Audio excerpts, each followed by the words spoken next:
Hello and welcome to episode 222 of the Talking Wednesday podcast. All the twos, Jake. We don't get another one of these for a lot of episodes. In terms of like just the straight numbers. I always enjoy these episodes. Just a side note, it just always looks nice on the screen. 222. No idea why I went on that tangent. I'm very tired today, Jake. But before we get into all that, there's a lot of Sheffield Wednesday stuff to talk about.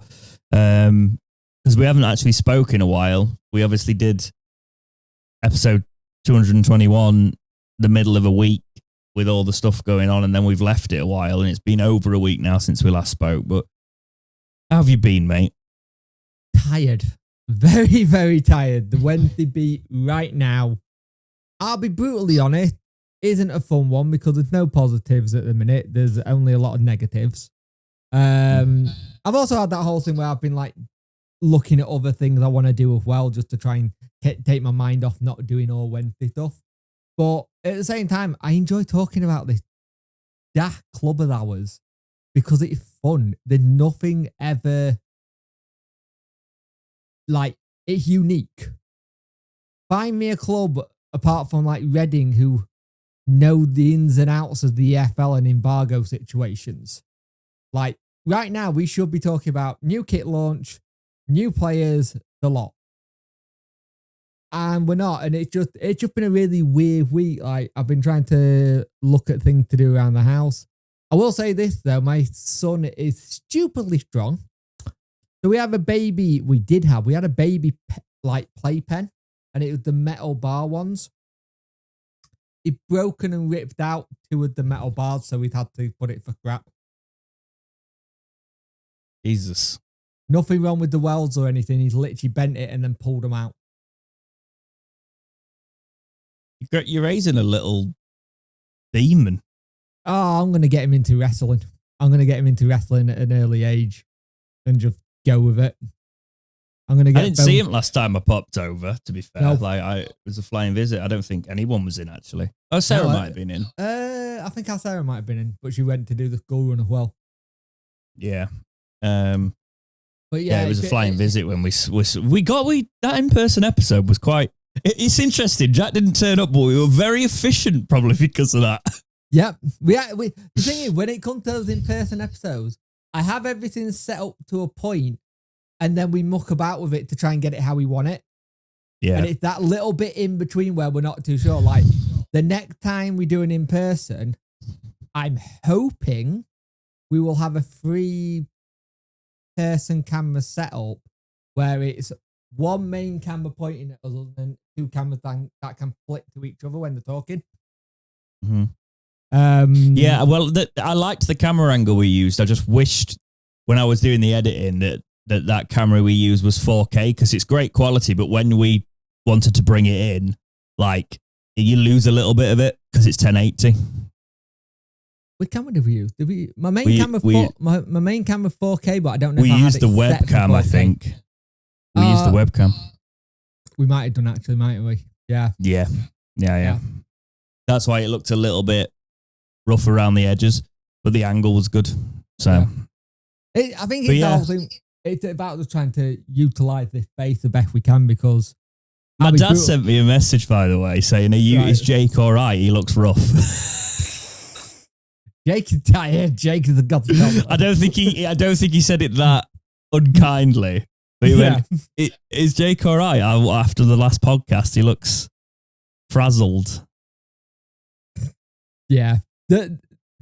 I'll be honest with you, that in-person one, I was just a big bull. You even mentioned it when we stopped recording. It's like, you're a big bull of anger today. Like, yeah. It wasn't even that one. It was the last one we did, when we did it late night. Oh, I said, it's probably... one.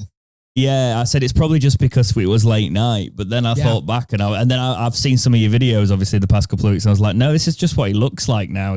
Yeah. I'm shattered. I'm absolutely shattered at a minute. A lot of it is just down to like, as much as I've made the point about this device I've got on my arm that helps like track everything. It's actually really helping because it's telling me when I'm doing too much. Like I had like 2 days in a row where I went over my allotted points that I'm allowed to have. So then the following day, I literally really, really sad. I'm currently playing Farm Sim. I'm currently harvesting peas, and the contract I got on it is really, really sad. You can only go 6 miles per hour. It's a massive field, and I've done about 6 hours. I've not even done half the field. But I want my 93,000 to buy a farm. I like sim games more than like as much as the next guy, but Jesus Christ, Jake. I know. How your week been, mate? I know it's really boring for everyone to hear us both say we're knackered, but it's been difficult with the heat rising. Like I didn't get to sleep till about 5 o'clock last night. And we were meant to do the podcast probably 5 hours after that. And just I can't deal with the humidity. 10. I didn't know if I was going to be back in time, and then I said let's do 10, and you're like, nah, I'm done. Yeah, no, well that's because when you said that, I got up at about 9:30. Yeah. After obviously going to sleep at 5. And when you said, oh yeah, give me 20 minutes, mate, and we'll go. And that was at about 20 to 10. And I was like, nope, we're doing 12. I can't. Because, it's been really weirdly busy and trying to sort of get everything in line with the channel. I'm doing a lot of editing at the minute. I'm trying to wrap up the career mode because I'm determined to finish one. So I'm trying to edit it, even though we've not done an episode in a while. I don't want to leave that one unresolved because I've filmed it. It's done. I just need to edit it, and it's a lot of editing. I'm starting to do some second channel stuff just to take my mind away from the stupid Wednesday stuff. Yep. A little bit, because I think you can get into a pit with all this, Jake. 100%. And unfortunately, on the podcast, you and me have been at the eye of the storm of it since really it probably started to go really bad in the relegation season. That's when we started, you know. Yeah. And we're used to it being a bit of a show, but again, it doesn't. I think because we've had a couple of seasons where the uncertainty hasn't have been as bad. Mm-hmm. But the fact that the uncertainty is just as bad now, it's like, this is the worst it's ever got to. And I think it's very hard to, but people keep going, oh, does anyone know anything about kits? Like, no. I don't know anybody who cares at the minute. Like, this is what we're saying. We should be thinking about all those things, but all I'm thinking about is my club going to go into admin? Is my club, how long is this? How heavy is the book that the EFL is going to throw at us? To quote the EFL, they said survive, and they didn't mean survive as in terms of relegation. They meant survive of it. And the thing is, the EFL, as much as anyone wants to give them crap, they do not want to see a club go under, especially at the size and the history of Sheffield Wednesday. Oh God, if Sheffield Wednesday went under, like that would be that would be the biggest EFL failing that's ever happened. Yeah. Like, I don't think it'll get to that, because I look at how bad Derby were, I look at how bad Reading was, and it eventually comes around, but it's just going to get, it is probably going to get a lot worse before it gets better. So let's get into the podcast side of it, because it is a bit doomy gloomy. We don't really have anything positive to talk about. I completely understand if people need to detach a little bit from Wednesday. I've been trying to do it around these things. Do you know what's interesting, Jake? I tend to not open social media apps that I use for like the Wednesday feed. And then I know as soon as I open it, I'm going to see a lot. So I'll go a whole day or something without opening it, and then I'll open it, and loads of stuff being talked about. Like you could go to, like, I'll go watch the international football, because that was just the worst. Yeah. Yeah. I mean, at least that was performance based. Yeah. Not, that was a really boring game. The England, they need to figure that out. There was just no energy in the team whatsoever. Won't lie, I fell asleep during bits of it. It was bad. It was bad. I never played JRPGs, but Claire Obscure got me into the term. Well, I've always liked turn-based, but I was like, you know what? Let's give Metaphor a go, and I'm obsessed. Yeah. I'm playing Metaphor now, so I genuinely just put the game on my laptop and started playing Metaphor because I was like, this is boring. Yeah. I've tried to do treadmill walking as well while football's on or something. I'm watching something now just to get more steps in. Genuinely just like... General movement. Because I have been too sedentary in a lot of ways and I need to try and bring it up. I've started doing like low impact training again and I can hardly walk at the minute. I'm not going to lie, because when you start doing weighted squats for the first time in a while, I'm in that stage where, and anybody who's exercise will know this, where I shouldn't have let myself get to this because I've got to reset again. I'm at the stage where like you do leg day, and even if you properly stretch and everything, like you're limping for the next 2 days until it's repaired, basically, because every time I walk, I just feel it above my knee. It's horrific, but it's also nice. It's a nice feeling because I know what that feeling is. I know I'll start to feel stronger. I know I'll start to get more energy. But bit by bit, Jake. Yeah, got to look after myself now. I'm an old man, Anna. Yeah, I've joined the old man club. Everything goes a bit feet on. Yeah, exactly. Just to give you those people who want in 12 minutes, if you want to skip the waffle, there you go, done. Yeah. I would just have 2 words for people at the minute if they want to start poking at us, because I'm not in the mood. Right. Ambulance chasing podcast. You what? Sorry. The ambulance chasing podcaster that I got the other day. Yeah. I'm just gonna laugh. Just you're always so negative, Jake. You're just looking for views and likes. Yeah. If we were looking for likes, by the way, I know it wasn't aimed at me, but I'd just use Twitter more, because that's the really big place to say you've got loads of views and loads of likes, because it's just an engagement platform. It's not. Yeah, it's weird because I keep getting things saying, if you get verified, you get this, because you got this on your things. I'm like, I don't want to pay Elon Musk. No, thank you. It's not real life Twitter. Oh. I've noticed that more and more. But yes, let's get into the news. And obviously we're talking about wages to start today. This is from the Star. Most things are at the minute. Like, a lot of Wednesday coverage is shrunk massively. Like, it's mainly the Star nowadays. Well, Yorkshire went bust, didn't they? Yeah. I think they went bust, or they started laying people off and only cover like Leeds and Bradford now. So this article reads, progress on Sheffield Wednesday payment delay with timescale given. Progress is expected on fulfilling May salaries of non-footballing staff at Sheffield Wednesday, the Star understands. A range of individuals from playing staff to the backroom staff and non-football employees have not been in receipt of their expected payments for the last calendar month, with their last payday having fallen on May the 30th.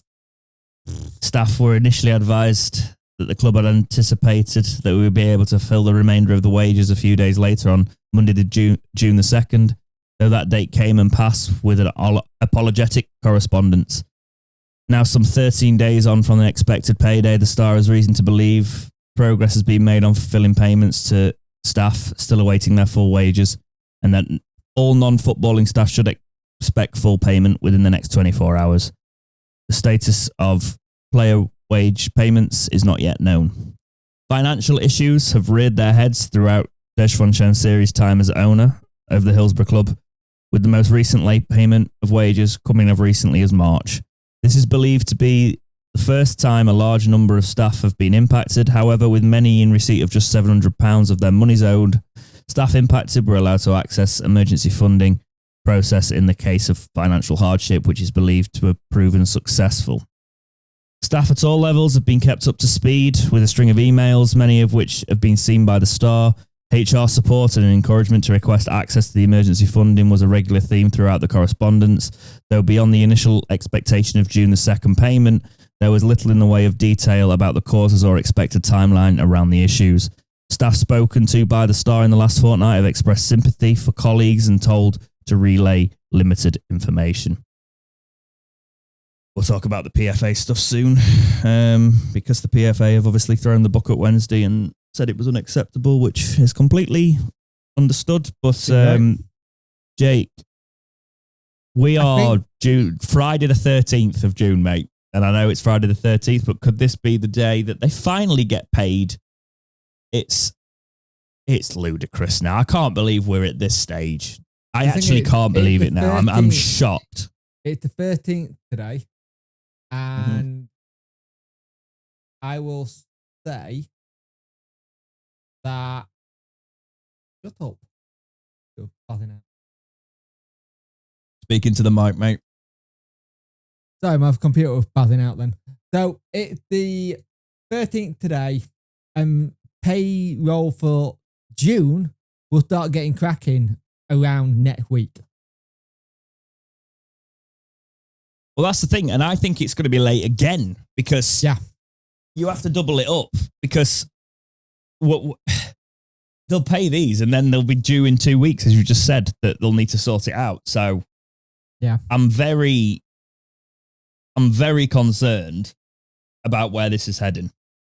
And the fact that players can potentially walk away for note soon because of the FIFA regulations makes it even harder, especially when we've got the situation where we're going to have an embargo. And the thing that people need to remember, yes, the embargo will get lifted when everyone paid, but we breached the rules. The rules have been breached. We are getting a free transfer embargo situation, transfer ban. We are doing. That's just the crux of it. If people thinking want to pay, this is done. No, we breached the rules. And I want to talk about this, Jake, that has been highlighted, but not enough. Are we about to lose our captain, the most loyal player to Wednesday that we've had in a long time?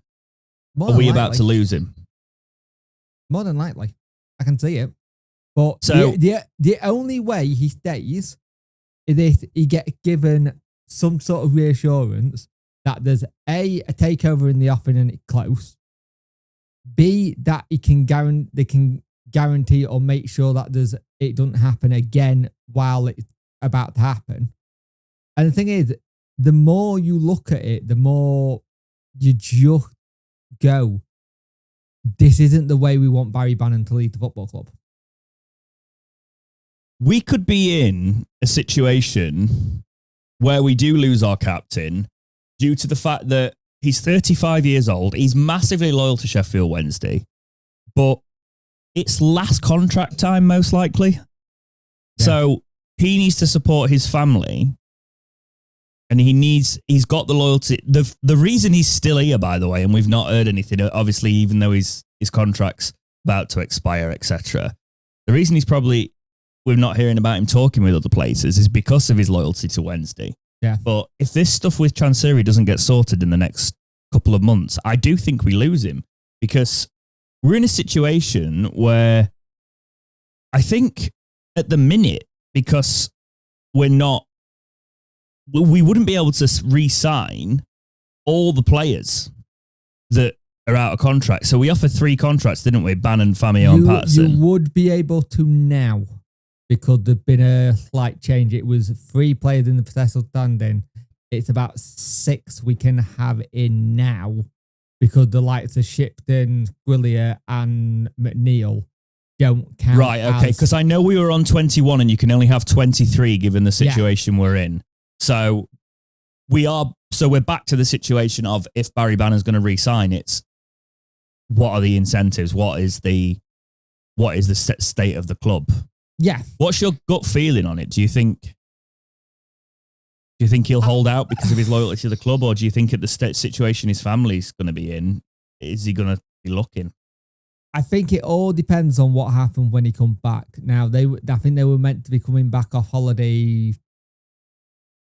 today, and I think he put something on his Instagram saying we'll stay here a couple of days longer then, kind of thing. So I don't know. I think it all depends. I think there's a discussion to have once they've done the family holiday. And I think that's what he's waiting for. And then sort about it, switch off, forget about it as much as he can, then come back. But yeah, clubs will be sniffing because a free agent Barry Bannon, does he go to Wrexham where he Rex? It's got Wrexham written all over it. Yeah. Does he go to Wrexham? Does he look at maybe a low end Prem club where they go, hey, you're not going to be able to get full minutes, but you're a squad player and you can come off the bench and change things, or if we need to do X, Y, and Z? I don't think that's... I'm not saying he hasn't got the ability, but from a Prem club's perspective, given his age, I don't think they bring him in as a squad player. See, this is the team I'd say he go to is Nottingham Forest because they've got Europe next year. You have that player who comes in when they all need a rest, and he's the one that hit that midfield a little bit more. I see that from a Wednesday perspective, but I just don't think Premier League clubs will look at it like that, Jake. They'll see it as sort of like, oh, he's not proven in the Prem. Do you know what I mean? I get that, but you could get a couple who have already gone up who have tried to get in. Brentford wanted him for ages. We have got to remember he's 35 now, though. That's the one thing that comes into it. But I do think a line of Championship clubs will be lining up for him. Yeah. On a free transfer, it'd be... This is the thing. We need Bannon to stay because we're going to be... He is also part of the decision, Jake. He knows he's going to be in a relegation scrap. Yeah. Does he want to go through that again? Or is this, do you know what? I'm retiring soon. Next couple of years, whatever. I'm going to plant my flag in this ground and do everything I can to keep the club up properly this time. I'll be honest with you, though. What if there's a part of him that goes after last year's injuries? He's like, well, if the club's really a mess out of it, then I don't want to go in it. Maybe he goes, that's my football career done. He had been playing with an injury for a long time and not really had proper surgery.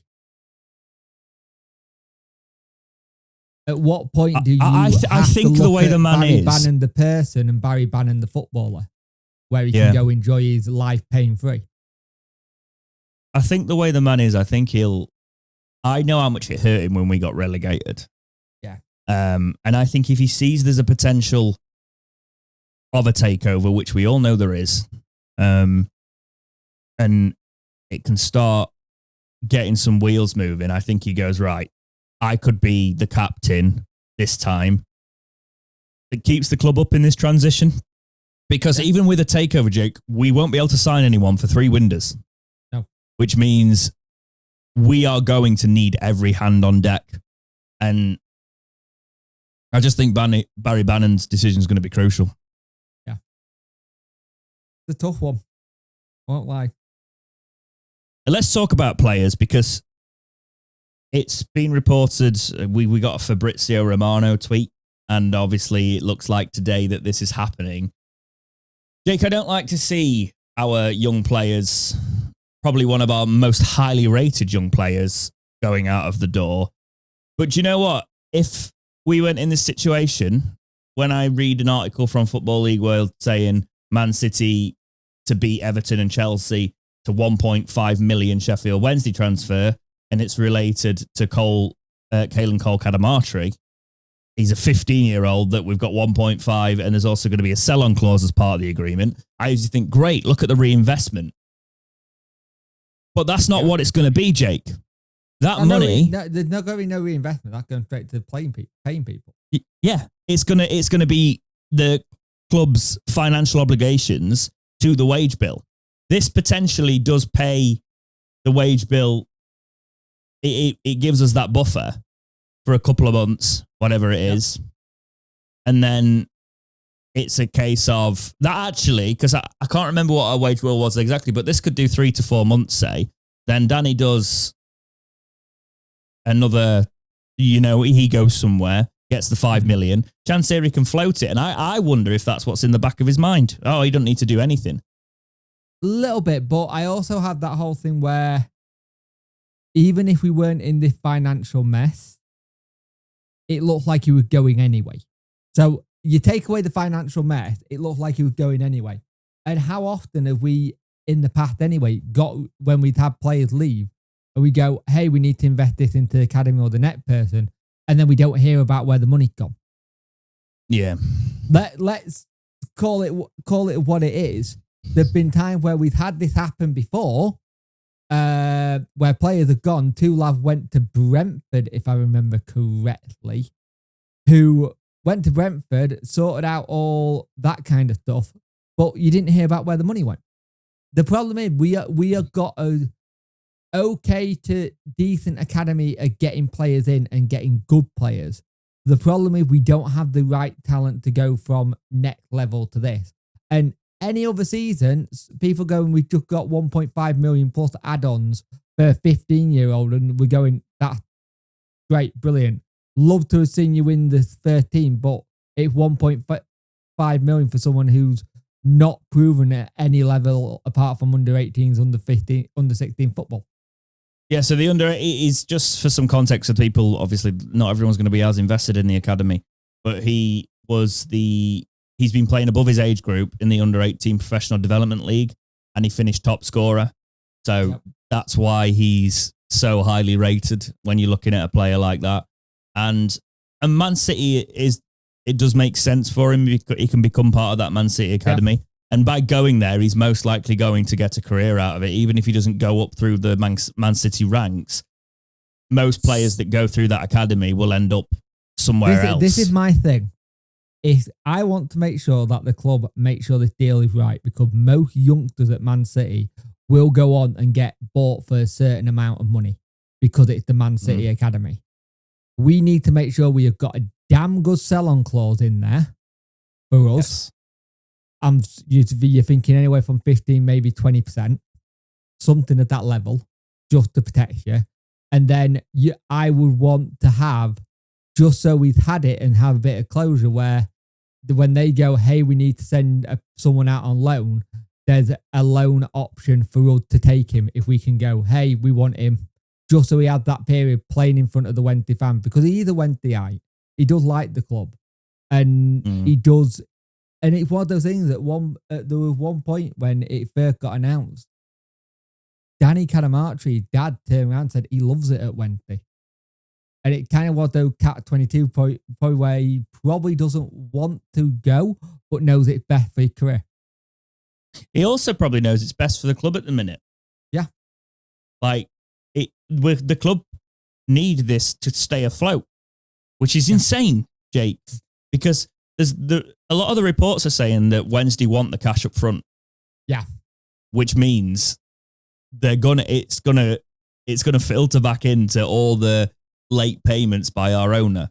And no, this should be a case of, we've got 500k into running the club, but we've now got $1 million to our transfer budget for summer. This is fantastic. Yeah.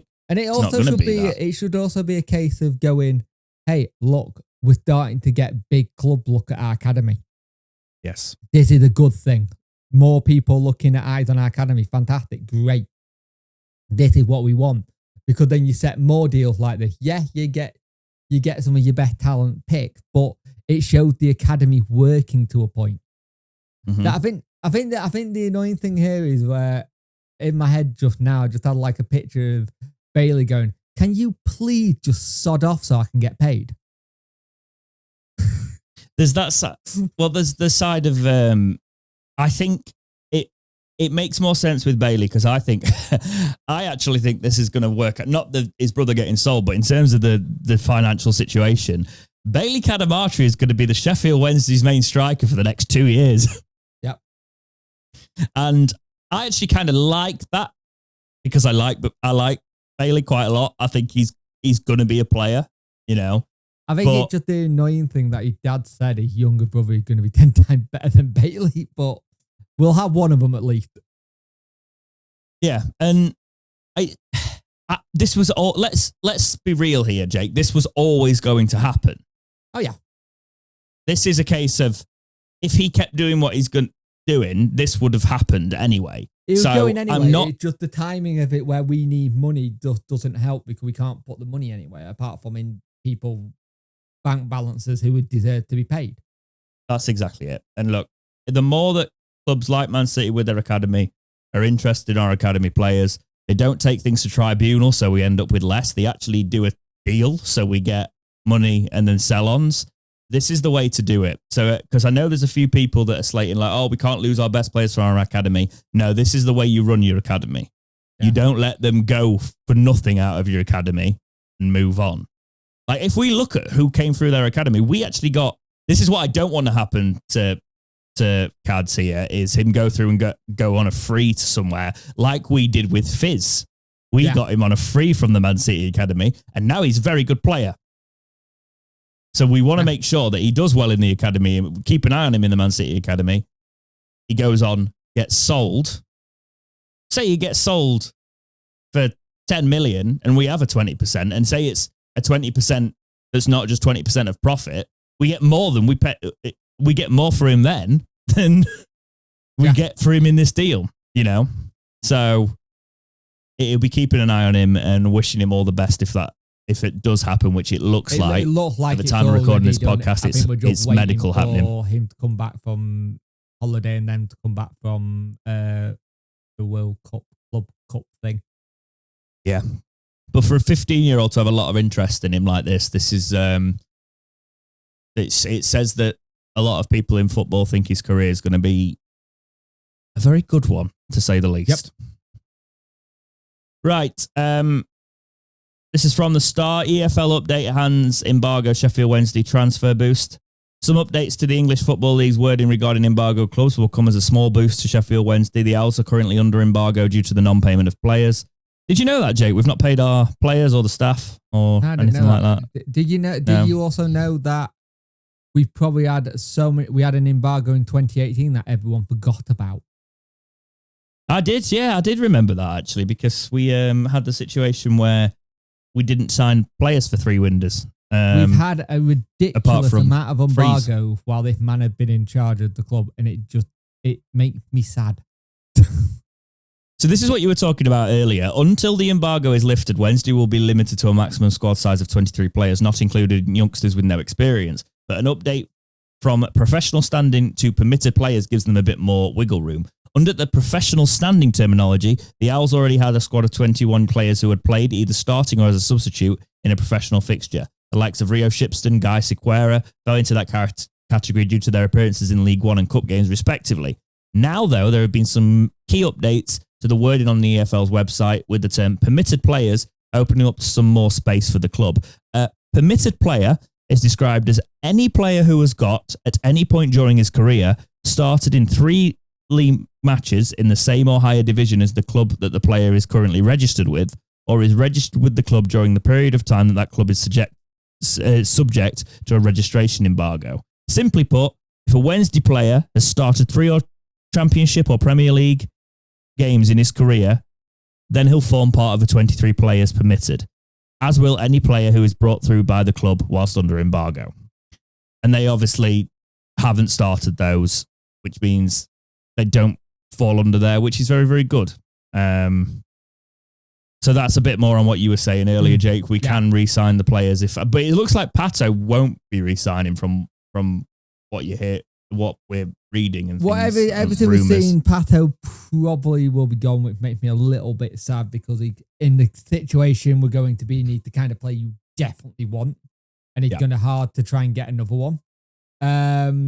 Akin, not 100% sure on that, and Akin was the one where, with his injuries he's had, I would love for him to stay, but there is Charlton sniffing around him, and he played at Charlton in the past. He was there. And Charlton got promoted, didn't he, as well? So. Yeah, and Nathan Jones has used him before as well, so you already know the manager. So the possibility you could have all 3 not sign new deals, including Barry, and then you're stuck in a situation where you're still looking for frees and trying to get people in. Now, people have already started doing who's going to come sign for us if we're in the position we are? Even if you're getting paid late, someone will come just to get paid. Because there'll be some players who haven't been paid for 12 months because they've had no football. It's atrocious that we're even thinking this way. If you look at our starting 11, Jake, that we've got, it shouldn't get relegated, but there's no depth, right? Because I think if you look at it, the only thing that's a happy thing, there's no debt on the club. All the debt is literally in DC's name. And No, I meant there's no depth I thought you said in the depth. club. No. I thought you said depth. Sorry, mate. So if you look at the squad, off the top of my head, I haven't got the list in front of me, but there's Charles in goal. Max Lowe, if he comes back from injury, left back. Yep. Iorfa and Bernard, centre backs. Yep. Valerie, right back. Yep. Midfield, Ingleson. Chansiri. Yep. Midfield. Left-hand side, Gassama. Right-hand side, Masaba. Jamal Lowe can play either one of them. Yep. And then we've got Cads and Windass as our attacking options. We've got a starting 11 that shouldn't go down, but there's no depth there. Well, you got Windass, you got Jamal Lowe, you got EK, you got McNeil, you got Masaba, Gassama. Did you say we've got EK? Smith. We ain't got EK. Yeah, Ugbo. Oh, sorry, I thought you meant Icky. Because I thought you were starting from defenders. Sorry, my bad. So we got Ugbo, we've got Kabachi, we've got Smith, we've got Gassama, we've got Masaba. We potentially got also in the Autobio. Since this podcast has been done, Valentine's gone to Preston, Icky gone to Blackpool. Yeah. You look at it, there's an okayish squad there, but there isn't at the same time. It's just, if anything goes wrong or we have our usual injury crisis, which touch wood shouldn't happen with the new pitchers, but the depth is bad. So you're then going, right, who in the under 21 can you bring in? Can you bring in Fernandez? Can you bring in Moss? Can you bring Okununwi? Can you bring in Maltby? Then you're having to then take out your under 21s. Then they're going to have to go into the under 18s, and then they're going to have to then promote people from the under 16 to the under 18s who maybe not be ready yet. And that's the situation we'll end up in. You can do things in the free market, but a lot of it depends on the manager as well. Yeah. So Danny's been doing interviews from the club now, basically saying the same things as he's saying in Germany. Like, he's not. It's not like this we're all together thing. I understand why he wants to go, right? But dear God, he's just doing whatever he wants, isn't he? Yeah.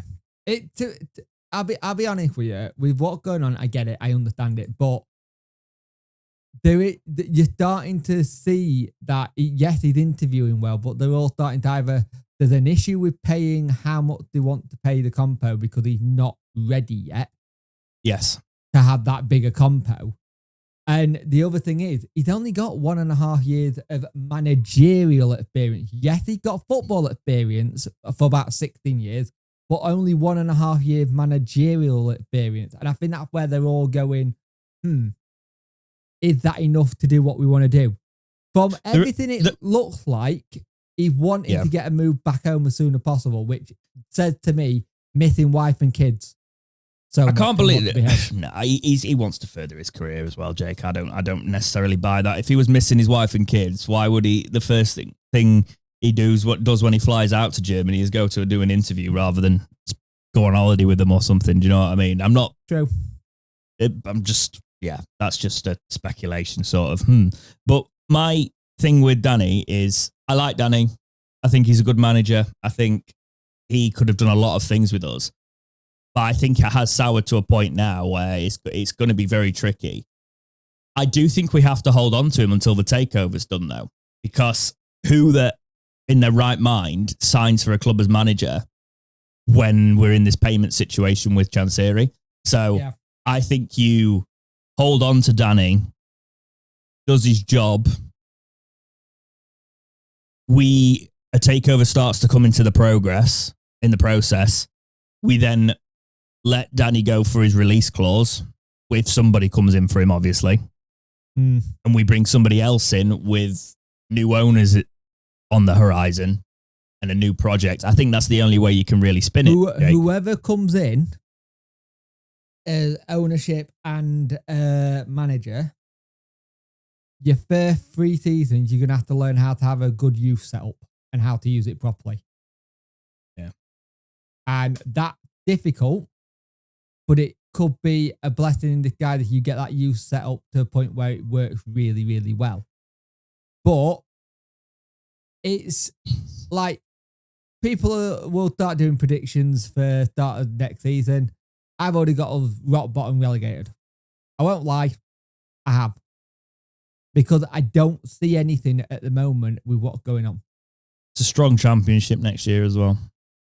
Yeah. But I am willing to let them do what they've done in the past and just fight it and go for it. Because you never know what will happen. Like, do you know one thing I will say about Danny is if he's here and he's forced to be here, I think he will still drag those players through in spite of it. Yeah. I think he's got enough professional standing, and I think he's been unprofessional in some of his interviews, but I think if he's forced to stay here, I do think there's enough of a rapport with the fans. And this is why I'm saying I do like the man, right? I think there's enough of a situation where if he's here, he's not letting the fans down. No. You know, he's not going to tank the club.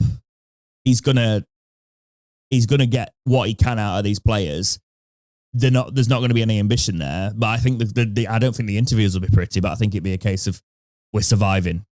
Yeah. We're dragging these results out. We're keeping this club afloat. And I'll be honest, at this situation, Jake, I think that's the best we can hope for. Yeah. Because if we look, the Star have been talking about how players are going to be coming back for 2025, 26 season preparations. Despite all of this, there's going to be pre-season starting on June 26th. We're 13 days away. Yep. Players coming back. You know, I was in the parks 2 days after that. I don't know what that's going to be like at the minute. What it currently needs, as of right now, is some good news in terms of, like, a daft it sound, people hearing something saying Chansiri's agreed a deal. That will be a really good bit of news, even if it would take a while. So, Jake, a big story this week. There was obviously the Sheffield Wednesday supporters Trust meeting. You watched the whole thing. Yeah. I've seen quite a lot of it. I've seen highlights. I've seen write-ups on it. But let's do it this way. Talk me through some of the key points, and then we'll open up for discussion, and we'll expand where we need to. I think they started out with welcoming people in and just saying why they're here and what they're doing. They started out with the financial stuff, and this is something that started about 12 months ago, they said. They've gone from a team of 3 to 10, and they started talking about bits and pieces. In theory, the key thing was 2018 was when DC really stopped putting money in properly. And yeah, like, and you could see that actually. Yeah. Yeah, so explain what they said a little bit more about that, because they talked about how the DCs in the past said that fans don't put the money that he puts into the club. But what they were talking about financially, actually, from a financial perspective, is if you look at it, the clubs, the fans and the merchandising and everything like that is actually what's kept it afloat, not DC's injection of money. Yeah, so it's the whole thing. What the thing they kind of turned around and said, the fact and figure that they said that the whole £2 million a month that he keeps saying, it's actually closer to 1.2 million that he'd been putting in. In 2020, he didn't put any money into the club at all. Fans have invested about £29.5 million into the club since 2015. And the investment is now more than what the chairman put in terms of like infrastructure and football wise. That's not going and doing all like the build, the electric, council tax and stuff like that. That's just like in the investment from that. And the thing is, we shouldn't be the ones putting that much money. It should be on top of whatever he puts in. So, yeah. And obviously that's also, I think one big thing about that is he's obviously, there's been transfer kitties on top of that, which haven't gone, we aren't ignoring the fact that transfer monies were a big part of it in Chansiri's early reign, for example. So the bit that's going to worry you and everyone else is the bit that Chansiri cash to sustain when in the championship. The cash reserves are about 8%, and that is now being used to cover wages. We were talking a lot about reserves and that there needs to be more reserves in there. What's actually interesting, let's sort of jump off that a little bit. John West have had to distance themselves from Chansiri and Sheffield Wednesday. See? There was a tweet this week that basically distanced themselves from Sheffield Wednesday and Chansiri and the Thai Union food group, which is ridiculous that it's come to that. But actually, go on. This is where this doesn't make a lot of sense for me, because when the club got taken over, there was an article the Telegraph did which basically said the consortium of Deshan Chansiri and Thai Union Food Group are part of the consortium. Yes. Yeah, and that's kind of like faded, hasn't it, over time? Yeah. So there's the contradiction there, but it's also a case of I'm quite interested to see that there's been press in Thailand now starting to shame the name a little bit more, and that is not going to go well with the Chansiri family. No. Whatsoever. Also, one of the other things that came out of is that, remember, the Chansiris only own 18.5% of Thai Union Food. Mm-hmm. That's their ownership. For a long time, people have been like, they own all this. Why are they not doing it? No, they only own 18%. That's not a lot. I mean, it's massive. It's a massive cut. It's still a lot of money owning that. But then again, it's not always cash on hand, that, which is when you talk about cash flow issues, there you are. Yeah. Assets aren't cash flow. They are starting as a trust to find out what DC's businesses are in Thailand. Yeah, I know that there's a lot of digging going off with the trust, isn't there? They're hoping that could be sorted and publicised soon. They've had a meeting with the FL. One of the things the FL wording was survive. At the moment, he doesn't breach. They can't do like a fit and proper person test. Because in the terms of the rules, he technically not broke the rules. Yeah. Which is ridiculous. It's not got to that yet. When you think about it. But it is that. Can I just jump off that a second, Jake? Because you were talking about the talk with the EFL. Now, our friends at the Women's Supporters Group have also released a statement on that, saying on 6th of June 2025, representatives of the SWFC Supporters Trust, Sheffield Wednesday Women's Supporters Group, local MP Clive Betts, and the FSA attended a formal meeting with senior executives of the EFL. The meeting addressed the serious and escalating situation at Sheffield Wednesday Football Club following the recent charges against the club and its owner for regulatory breaches concerning non-payment of players. The meeting provided valuable clarity regarding the EFL's enforcement actions and the regulations involved. The EFL reaffirmed they remain focused on the survival of Sheffield Wednesday whilst also applying the rules fairly and consistently across all clubs in the interests of maintaining the integrity of competition. Supporters representatives outlined their views regarding the gravity of the situation, emphasising the human and financial crisis now affecting all staff and raising concerns about the club's future viability under current ownership.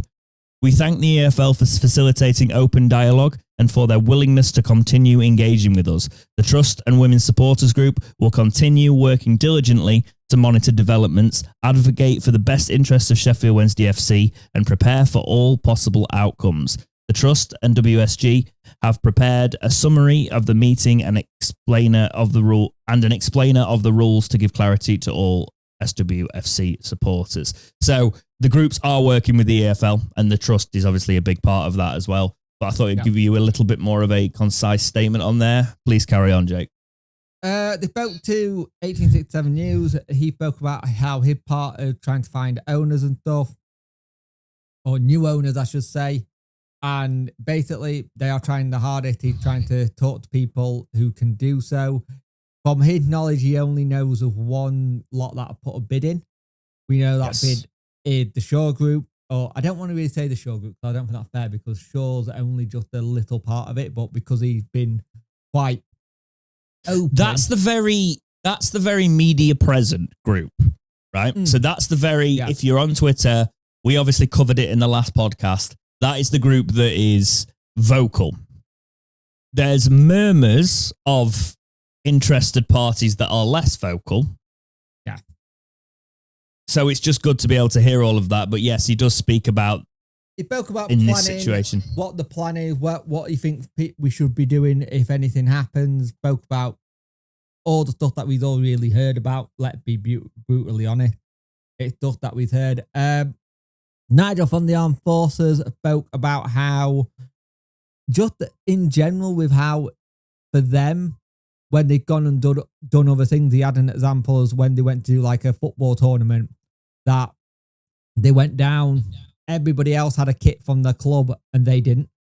They had to scramble to get one, and it was mix-match. Then it's just, they look at what happens over the road and see the support they get and how much they do into it. I think it's shocking how little we do for people who have defended our country. Well, our women's group, our women's team is not even affiliated with the club.